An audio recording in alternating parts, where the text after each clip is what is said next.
ಎಲ್ರಿಗೂ ನಮಸ್ಕಾರ.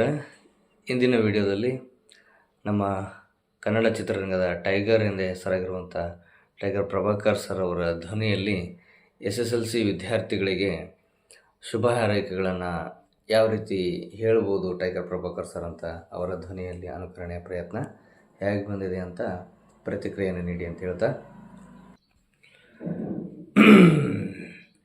Dear children, ನಾನು ಟೈಗರ್ ಪ್ರಭಾಕರ್ ಮಾತಾಡ್ತಾ ಇದ್ದೀನಿ.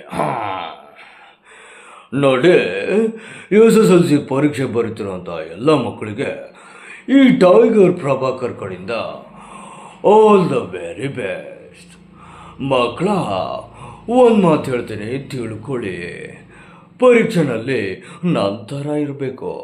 ಐ ಮೀನ್ ಟೈಗರ್ ಥರ. ಅಂದರೆ ಧೈರ್ಯವಾಗಿ ಪರೀಕ್ಷೆನ ಬರಿಬೇಕು. ಆತ್ಮವಿಶ್ವಾಸದಿಂದ ನೀವು ಪರೀಕ್ಷೆನಲ್ಲಿ ಉತ್ತರಗಳನ್ನು ಬರೀಲಿಕ್ಕೆ ಪ್ರಯತ್ನ ಮಾಡಬೇಕು. ಯಾಕಂತೇಳಿದ್ರೆ ಆತ್ಮವಿಶ್ವಾಸದಿಂದ ನೀವು ಬರೆದಿದ್ದೆ ಆದರೆ ಎಲ್ಲ ಪ್ರಶ್ನೆಗಳಿಗೂ ಉತ್ತರ ಬರಲಿಕ್ಕೆ ಸಾಧ್ಯ. ನಿಮ್ಮ ಗುರುಗಳ ಪಾಠ ಹಾಗೆ ಹಿರಿಯರ ಆಶೀರ್ವಾದ ನಿಮ್ಮ ಜೊತೆ ಇರಲಿ ಅಂತ ಈ ಟೈಗರ್ ನಿಮಗೆ ಆಲ್ ದ ಬೆಸ್ಟ್ ಹೇಳ್ತಾ ಇದ್ದೇನೆ. ಆಲ್ ದ ವೆರಿ ಬೆಸ್ಟ್ ಮಕ್ಕಳ. ಬಾಯ್.